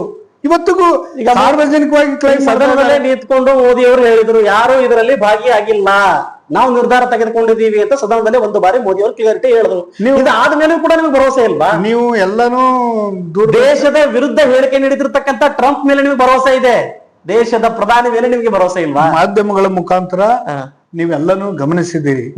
ಏನಂದ್ರೆ ಅವ್ರು ಯಾವಾಗ ಸಭೆ ಕರೆದ್ರು, ಯುದ್ಧದ ಸಮಯದಲ್ಲಿ ಯಾರ್ಯಾರು ಏನೇನು ಅಭಿಪ್ರಾಯಗಳು ಕೊಟ್ಟರು ಎಲ್ಲಾನು ಮಾಧ್ಯಮದಲ್ಲೇ ಬಂದಿದೆ. ಈ ಕರೆದಿಲ್ಲ ಅಂತ ಅನ್ನೋದಲ್ಲ, ಬಟ್ ಕೆಲವು ವಿಷಯ, ಯುದ್ಧದಂತ ವಿಷಯಗಳು ಗೌಪ್ಯತೆಯನ್ನ ಕಾಪಾಡೋ ದೃಷ್ಟಿಯಿಂದ ಕರೆದಿರ್ಲಕ್ಕಿಲ್ಲ. ಆದ್ರೆ ಆ ಸ್ಟ್ರಾಟರ್ಜಿ ಡಿಸ್ಕ್ಲೋಸ್ ಮಾಡೋದು ಬೇಡ. ಆದಂತ ಸಾವು ನೋವು, ನೀವೇನು ಪಾಕಿಸ್ತಾನಕ್ಕೆ ನಷ್ಟ ಉಂಟು ಮಾಡಿದ್ರಿ, ಅದನ್ನ ಅಕೌಂಟೇಬಲ್ ಆಗೋದು ಪಾರ್ಲಿಮೆಂಟ್ ಅಲ್ಲಿ. ಪಾರ್ಲಿಮೆಂಟ್ಗೆ ಅಕೌಂಟೇಬಲ್ ಮಾಡ್ಲೇಬೇಕು. ರಾಹುಲ್ ಗಾಂಧಿ ಅವರು ಸತತವಾಗಿ ಕೇಳಿದ್ರು. ಎರಡು ವಿಚಾರ ಅವರು ಯುದ್ಧ ಆದ್ಮೇಲೆ ಯುದ್ಧದ್ದು ಕೇಳಿದ್ರು. ಜಾತಿ ಗಣತಿನೇ ವಿರೋಧ ಮಾಡಿದವರು ಇಲ್ಲಿ ಯಾರು ವಿರೋಧ ಮಾಡಿದ್ರು? ಬಿಜೆಪಿ ಅವರು ಕೂಡಲ ಸಂಗಮದಿಂದ ಪಾದಯಾತ್ರೆ ಮಾಡಿದ್ರು. ನಾವೇ ಜಾತಿ ಗಣತಿ ಮಾಡುವಾಗ ನಾವು ನಮ್ದೇ ಕಮಿಷನ್ ಇಂದ ಜಾತಿ ಗಣತಿ ಮಾಡಿದ್ವಿ. ಎಲ್ಲರೂ ವಿರೋಧ ಮಾಡಿದ್ರು. ಎಲ್ಲೆಲ್ಲಿ ಜಿಲ್ಲಾ ಬಾಡಿ ಇದೆ ಬಿಜೆಪಿ ಅಲ್ಲೆಲ್ಲೇ ಪ್ರೆಸ್ ಮೀಟ್ ಮಾಡಿ ನಾವು ಜಾತಿ ಗಣತಿನ ವಿರೋಧ ಮಾಡ್ತೀವಿ ಅಂತ ಅವಾಗ ಮಾಡುವಾಗ ಹೇಳಿದ್ರು. ನಾವು ವಿರೋಧದ ಮಧ್ಯನೂ ನಾವು ಜಾತಿ ಗಣತಿ ಯಾಕೆ ಮಾಡ್ಬೇಕಂತೇಳಿ ನಮ್ಗೆ ಸರ್ಕಾರ ಮನಗಂಡು ಮುಖ್ಯಮಂತ್ರಿ ನಮ್ಮ ಪಕ್ಷ ಮ್ಯಾಂಡೇಟ್ ಇತ್ತು, ನಾವು ಮಾಡಿದ್ವಿ. ಅದನ್ನ ಇವರು ವಿರೋಧ ಮಾಡಿದವರು. ಮೋದಿ ಘೋಷಣೆ ಮಾಡಿದ ಒಂದೇ ಏಕಾಏಕಿ ಒಂದ್ ದಿವ್ಸ ನಾವು ಜಾತಿ ಜನಗಣನ ಮಾಡ್ತೀವಿ ಅಂತ. ಇವತ್ತೆಲ್ಲರೂ ಸುಮ್ಮನೆ ಕೂತಾರೆ, ಈಗಲೂ ಭಾಗವಹಿಸ್ತಾ ಇದ್ದಾರೆ. ಈಗ ಹೇಳ್ತಾರೆ ಕೆಲವು ಪುಡಾರಿಗಳು, ಈ ಜನಗಣತಿ ಭಾಗವಹಿಸ್ಬೇಡ್ರಿ ರಾಜ್ಯದ್ದು ಅಂತಾರೆ. ನಾಳೆ ರಾಷ್ಟ್ರದ್ದು ಮಾಡುವಾಗ ಇವೆಲ್ಲ ದೇಶದ್ದು ರಾಜ್ಯದ ಮ್ಯಾಂಡೇಟ್ಗಳು. ಅವರು ಬಿಜೆಪಿ ಅವರು ಹೇಳ್ತಾರೆ ನೋಡಿ, ಏನೋ 2014 ನಂತರ ಏನು ದೇಶದ ಮೇಲೆ ದಾಳಿಯಾಗಿದ್ದಾವೆ, ಅದಕ್ಕೆ ತಕ್ಕವಾಗಿರ್ತಕ್ಕಂಥ ಪ್ರತ್ಯುತ್ತರ ಕೊಟ್ಟಿದ್ದೀವಿ. ನೀವು ಅಧಿಕಾರದಲ್ಲಿದ್ದಾಗ ಏನ್ ಮಾಡಿದೀರಿ? ಮುಂಬೈ ದಾಳಿ ಮೇಲೆ ಯಾವುದೇ ರೀತಿಯಾಗಿ ಪಾಕಿಸ್ತಾನ ಮೇಲೆ ಅಲ್ಲೇ ಮಾಡಿದೀರಾ, ವಾಪಸ್ ಸ್ಟ್ರೈಕ್ ಮಾಡಿದೀರಾ, ಅಂತವ್ ಎಷ್ಟೋ ದಾಳಿಗಳಾದವು. ಕಾಂಗ್ರೆಸ್ ಯಾಕೆ ಸೈಲೆಂಟ್ ಕೂತು? ಇಂದಿರಾ ಗಾಂಧಿ ಅವರು ಪ್ರೈಮ್ ಮಿನಿಸ್ಟರ್ ಇದ್ದಾಗ ಪಾಕಿಸ್ತಾನ ಮೇಲೆ ಯುದ್ಧ ಮಾಡಿದ ಇತಿಹಾಸನೇ ಅದ. ಹೌದು, ಹೌದಾ? ಆ ಯುದ್ಧದಾಗ ಪಾಕಿಸ್ತಾನ ಎಷ್ಟು ನಲಿಗೆ ಹೋಗಿತ್ತು ಅಂತಕ್ಕಂಥದ್ದು ಇತಿಹಾಸನೇ ಇದೆ. ಆಯ್ತು, ಗೂಗಲ್ ಮಾಡಿ ನೋಡಿದ್ರು ಗೊತ್ತಾಗ್ತದೆ. ಹೌದಾ? ಹೌದು. ಇಂದಿರಾ ಗಾಂಧಿ ಅವರು ಯುದ್ಧನೂ ಕೂಡ ಮಾಡಿದ್ರು, ಸುಮಾರು 90,000 ಸೈನಿಕರನ್ನ ಬಿಟ್ಟು ಕೂಡ ಕಳಿಸಿದ್ರು. ಅದ್ರ ನಂತರ ಪಾಕಿಸ್ತಾನದಲ್ಲಿ ಇರ್ತಕ್ಕಂಥ ಎಷ್ಟೋ ನಮ್ಮ ಸೈನಿಕರು ಆ ಜೈಲಲ್ಲಿ ಕೊಳೆಯುವ ಪರಿಸ್ಥಿತಿ ಬಂತು. ಇದೆಂತ ಅಡ್ಜಸ್ಟ್ಮೆಂಟ್ ಸರ್? ದಾಳಿ ಮಾಡ್ತೀರಿ, ಅವರನ್ನ ನಿಮ್ಮ ವಶದಲ್ಲಿ ಇಟ್ಕತೀರಿ, ಅಡ್ಜಸ್ಟ್ಮೆಂಟ್ ಅಂತಾರಾಷ್ಟ್ರೀಯ ಒತ್ತಡಕ್ಕೆ ಮಾಡಿದ್ರೆ ಅವ್ರನ್ನ ವಾಪಸ್ ಕಳಿಸ್ತೀರಿ. ಈಗ ಅದು ಅಡ್ಜಸ್ಟ್ಮೆಂಟ್ ಅಂತಲ್ಲ, ಅವಾಗಿನ ವಿದ್ಯಮಾನಗಳು, ಅವಾಗ ಯಾರನ್ನ ಗೆಲ್ಲಬೇಕು, ಅವ್ರನ್ನ ಎಲ್ಲಿ ಇಡಬೇಕು ಅಂತ ಅನ್ನೋದು ಅವಾಗಿನ ತೀರ್ಮಾನ. ಆದ್ರೆ ಇವರು ಮೋದಿ ಅವರು ಪಾಕಿಸ್ತಾನ ಅಷ್ಟು ವಿರೋಧ ಮಾಡೋರು, ತಾಲಿಬಾನ್ ಅಷ್ಟು ವಿರೋಧ ಮಾಡೋರು, ಪಾಕಿಸ್ತಾನಕ್ಕೂ ಹೋಗಿ ಬಂದ್ರು. ಇವರು ಊಟ ಮಾಡಿ ಬಂದ್ರು. ಅದನ್ನು ನ್ಯೂಸ್ ಹೋಗ್ಬಾರ್ದಾಗಿತ್ತ? ಯಾಕೆ ಹೋಗ್ಬೇಕು? ಮತ್ತೆ ಇಲ್ಲ, ಆಹ್ವಾನದ ಮೇಲೆ ಹೋಗ್ಬೇಕು, ಅಧಿಕೃತವಾಗಿ ಹೋಗ್ಬೇಕು. ಕದ್ದು ಯಾಕೆ ಹೋಗ್ಬೇಕು? ಇಲ್ಲ, ರಿಲೇಷನ್ ಚೆನ್ನಾಗಿ ಮಾಡ್ಕೋಬೇಕು. ಒಂದು ಸಮುದಾಯನ ಇಷ್ಟು ಖಂಡ ತುಂಡವಾಗಿ ವಿರೋಧ ಮಾಡುವವರು, ಮುಸ್ಲಿಂ ಸಮುದಾಯವನ್ನ, ದೇವಸ್ಥಾನದ ಮುಂದೆ ಒಬ್ಬನ ಯಾರು ಅಗರತ್ತಿ ಮಾಡೋನು, ಹೂ ಮಾರೋನಿಗೂ ಕೂಡ ಬೇಡ ಅಂತ ಹೇಳೋರು ಮನಸ್ಥಿತಿ ನಿಮ್ದು. ನಿಮ್ಗೆ ಯಾಕೆ ಹೋಗೋದು ಮನಸ್ಥಿತಿ ಬಂತು? ತಪ್ಪು ಅಂತ ನಾವು ಯಾರು ಮುಸ್ಲಿಮರ ಮನೆಗೆ ಊಟಕ್ಕೆ ಹೋದ್ರೆ ತಾಲಿಬಾನ್ ಅಂತ ಕರೆಯೋರು ನೀವು, ಮತ್ತೆ ತಾಲಿಬಾನ್ ಯಾಕೆ ರೆಡ್ ಕಾರ್ಪೆಟ್? ತಾಲಿಬಾನ್ ನೋಡಿ, ಕಾಂಗ್ರೆಸ್ನವ್ರ ಆರೋಪ ಯಾಕೆ ಅಂತ ಹೇಳ್ತೀನಿ. ಒಂದೇ ಉದಾಹರಣೆ, ಮೊನ್ನೆ ಈ ತೆಲಂಗಾಣ ಸಿಎಂ ಅವರು ರೇವಂತ್ ರೆಡ್ಡಿ ಅವ್ರು ನಿಂತು ಹೇಳ್ತಾರೆ, ಕಾಂಗ್ರೆಸ್ ಅಂದ್ರೆ ಮುಸ್ಲಿಮು, ಮುಸ್ಲಿಂ ಅಂದ್ರೆ ಕಾಂಗ್ರೆಸ್. ಅಂದ್ರೆ ದೇಶದಲ್ಲಿ ಎಲ್ಲರೂ ಬದುಕ್ತಿರ್ತಕ್ಕಂಥವ್ರು ಎಲ್ಲಿಗೆ ಹೋಗ್ಬೇಕು ಸರ್? ಬೇರೆ ದೇಶಕ್ಕೆ ಹೋಗ್ಬೇಕಾ? ಕಾಂಗ್ರೆಸ್ ಕೇವಲ ಮುಸಲ್ಮಾನರಿಗೆ ಮಾತ್ರ ಸೀಮಿತನಾ ಸರ್? ಇದು ಗಣತಂತ್ರ ವ್ಯವಸ್ಥೆ ಸರ್. ಇದರಲ್ಲಿ ಎಲ್ಲಾ ಹೇಳಿಕೆ ನೀವು ಸಮರ್ಥನೆ ಮಾಡ್ಕೊಂತೀರಾ ಸರ್? ಸಮರ್ಥನೆ ಅಂತೆಲ್ಲ ಯಾವ ಸಂದರ್ಭದಾಗ ಹೇಳ್ಯಾರ ನನಗೆ ಗೊತ್ತಿಲ್ಲ. ಬಟ್ ನಮ್ದು ಗಣತಂತ್ರ ರಾಷ್ಟ್ರ ಇರೋದ್ರಿಂದ ಎಲ್ಲಾ ಧರ್ಮದವರು ಎಲ್ಲಾ ಜಾತಿಯವರು ಒಂದು ಕಡೆ ಕುಂತು ಜೀವನ ಮಾಡೋದಿದೆ ಇದು ಒಂದೇ ಜಾತಿಗೆ ಒಂದೇ ಧರ್ಮಕ್ಕಂತ ಇಲ್ಲ ಇದು ಯಾವ್ದನ್ನ ಈ ಕಂಟ್ರಿ ಹಿಂದೂ ಕಂಟ್ರಿ ಅಂತ ಡಿಕ್ಲೇರ್ ಆಗಿಲ್ಲ ಇದು ಸರ್ವತಂತ್ರ ಸಾರ್ವಭೌಮತ್ವ ಕಂಟ್ರಿ ಇದೆ. ಈಗ ನೋಡಿ ನೀವು ಇದನ್ನ ಹಿಂದೂ ಕಂಟ್ರಿ ಅಂತ ಒಪ್ಕೊಂತೀರಾ? ಹಿಂದೂ ರಾಷ್ಟ್ರ ಆಗಬೇಕು ಅಂತ ನೀವೇನಾದ್ರೂ? ಇಲ್ಲ, ನಾವು ಎಲ್ಲರ ಜೊತೆಗೆ ಸಹಜೀವನ ಸಹಬಾಳ್ವೆ ಮಾಡ್ಬೇಕಂತ ಒಪ್ಕೊಂತೀವಿ. ಸಹಜೀವನ ಸಹಬಾಳ್ವೆ ಮಾಡೋದು ಒಂದು ಒಳ್ಳೆ ವಿಚಾರ. ಹೌದು. ಇದು ಹಿಂದೂ ರಾಷ್ಟ್ರನ ಸೆಕ್ಯುಲರ್ ಅಥವಾ ಯಾವ ರೀತಿ? ಸೆಕ್ಯುಲರ್ ರಾಷ್ಟ್ರ ಇದು. ಹೇಗೆ ಸೆಕ್ಯುಲರ್ ಸರ್? 1947ರಲ್ಲಿ ಸ್ವಾತಂತ್ರ್ಯ ಸಿಕ್ಕ ಮೇಲೆ ಪಾಕಿಸ್ತಾನಕ್ಕೆ ಮತ್ತೊಂದು ದೇಶ, ಮುಸಲ್ಮಾನರಿಗೆ ಮತ್ತೊಂದು ದೇಶ ಕೊಟ್ಟಾದ ಮೇಲೆ ಇದು ಮಾತ್ರ ಸೆಕ್ಯುಲರ್ ಆಗಿರ್ಬೇಕು ಅನ್ನುವ ಮನಸ್ಥಿತಿ ಎಷ್ಟರ ಮಟ್ಟಿಗೆ ಸರಿ ಸರ್? ಅವಾಗಿನ ಒಪ್ಪಂದ, ದೇಶ ನಡೆಸೋರು ಒಪ್ಪಂದ. ಸೆಕ್ಯುಲರ್ ಅನ್ನೋ ಪದನೇ 1976ರಲ್ಲಿ ತಂದು ಹಾಕಿದ್ದಾರೆ ಅನ್ನೋ ಆರೋಪ ಕೂಡ ಇದೆ. ಅವ್ರು ಬಿಜೆಪಿ ಅವ್ರು ಹಂಗೆ ಆರೋಪ ಮಾಡ್ತಾರೆ ಸರ್. ಅವ್ರೆಲ್ಲಾ ಆರೋಪಗಳು ಕೇಳಂಗಿಲ್ಲ. ಅವ್ರು ಏನಂತಾರ ಅಂದ್ರೆ ನೀವು ಯಾರನ್ನ ಕ್ಲಾಸ್ಮೇಟ್ ಇದ್ರಿ, ದೋಸ್ತ್ ಇದ್ರಿ ಅಂದ್ರು ಅದನ್ನ ಅದ್ರಾಗ ತಂದು ಬೆಂಕಿ ಹಾಕ್ತಾರ ಅವ್ರು. ಅಂದ್ರೆ ಅವ್ರು ಮಾಡೋ ಎಲ್ಲ ಆರೋಪಗಳು ಸುಳ್ಳಿದೆ ಅಂತ ಹೇಳ್ತಾರೆ. ಸುಳ್ಳು. ಈಗ ನೋಡಿ, ಜಿಲ್ಲೆಯಲ್ಲಿ ಅಥವಾ ನಿಮ್ಮ ಕ್ಷೇತ್ರದಲ್ಲಿ ಈ ಸಂದರ್ಭದಲ್ಲಿ ಈಗಲೂ ಕೂಡ ನಿಮ್ಗೆ ಏನಾದ್ರೂ ಆಶಾಭಾವನೆ ಇದೆನಾ? ನನಗೆ ಟಿಕೆಟ್ ಸಿಗುತ್ತೆ, ಮುಂದೆ ನಾನು MLA ಆಗ್ತೇನೆ, ನನಗೆ ಕಾಂಗ್ರೆಸ್ ಪಕ್ಷ ಅವಕಾಶ ನೀಡುತ್ತೆ ಅನ್ನುವ ಆತ್ಮವಿಶ್ವಾಸದಲ್ಲಿದ್ದೀರಾ? 2023ಕ್ಕೆ ಅವಕಾಶ ವಂಚಿತ ಆಗಿದ್ದೀನಿ. 2028ಕ್ಕೆ ತುಂಬಾ ಆಶಾಭಾವನೆ ಹೊಂದಿದವನಾಗಿದ್ದೀನಿ. ಇನ್ನೊಂದು ಚರ್ಚೆ ಏನಪ್ಪಾ ಅಂತ ಕೇಳಿದ್ರೆ, ಇಡೀ ಜಿಲ್ಲೆಯಲ್ಲಿ ಕಲ್ಯಾಣ ಕರ್ನಾಟಕ ಭಾಗದಲ್ಲಿ ನಿಮ್ಮ ಸಮುದಾಯದಲ್ಲಿ ವಿಠ್ಠಲ್ ಹೆರೂರ್ ಬಿಟ್ರೆ ಮತ್ತೊಬ್ಬ ವ್ಯಕ್ತಿ ಆ ರೀತಿ ಬೆಳಲಿಕ್ಕೆ ಸಾಧ್ಯನೇ ಆಗಿಲ್ಲ ಅನ್ನೋ ಆರೋಪ ಕೂಡ ಇದೆ. ಯಾಕಂದ್ರೆ ನಿಮ್ಮ ಒಳ ಜಗಳಗಳು, ನಿಮ್ಮ ಕಚ್ಚಾಟಗಳು ನಿಮ್ಮನ್ನ ಅಲ್ಲೇ ಕೂಡಿಸಿದಾವೆ. ನಿಜ, ಅದು ನಿಜ. ಯಾಕಾಗೆ? ಮತ್ತೆ ನೀವೆಲ್ಲರೂ ಹೀಗೆ ಕೂತ್ಕೊಂಡ್ರೆ ನಿಮ್ಮ ಸಮುದಾಯ ಬೆಳೆಯೋದು ಹೇಗೆ? ಮತ್ತೆ ಸಮುದಾಯದ ಮೇಲೆ ಆಶಾಭಾವನೆ ಇಟ್ಕೊಂಡು ಕೂತ್ಕೋತೀರಿ. ಎಲ್ಲಿ ಯಾವ ಸಮುದಾಯ ಇರ್ಲಿ ಅಥವಾ ಯಾವುದೇ ಪಕ್ಷ ಇರ್ಲಿ, ಯಾವುದೇ ಒಂದು ಧರ್ಮ ಇರ್ಲಿ, ಯಾವುದೇ ಒಂದು ಸಾಂಸ್ಥಿಕ ಸಂಸ್ಥೆ ಇರ್ಲಿ, ಎಲ್ಲಿ ಆಂತರಿಕ ಪ್ರಜಾಪ್ರಭುತ್ವ ಜಾಸ್ತಿ ಪ್ರಾಕ್ಟೀಸ್ ಮಾಡ್ತಾರೋ ಅಲ್ಲಿ ಅಭಿಪ್ರಾಯದಲ್ಲಿ ಭಿನ್ನತೆ ಬರೋದು ಸಹಜ. ಆದ್ರೆ ನಾವು ಭಿನ್ನತೆಯಲ್ಲಿ ಏಕತೆ ತೋರಿಸ್ತಕ್ಕಂಥದ್ರಲ್ಲಿಂದ ಒಂದು ಫಲಿತಾಂಶ ಇರ್ತದೆ. ನಾವು 2028ರಲ್ಲಿ ಭಿನ್ನತೆಯಲ್ಲಿ ಏಕತೆ ತೋರಿಸ್ಬೇಕಂತ ಸಂಕಲ್ಪ ಮಾಡಿದ್ವಿ. ಸರ್, ನಿಮ್ಮಲ್ಲೇ ಸಮನ್ವಯ ಇಲ್ಲ ಅಂದ್ರೆ ನಿಮ್ಮ 3ರಲ್ಲಿ ಅಥವಾ 4ರಲ್ಲಿ ಅಧಿಕಾರಕ್ಕೆ ಬರೋದು ಹೇಗೆ? ಮತ್ತೆ ಹೇಗೆ ಸಾಧ್ಯ?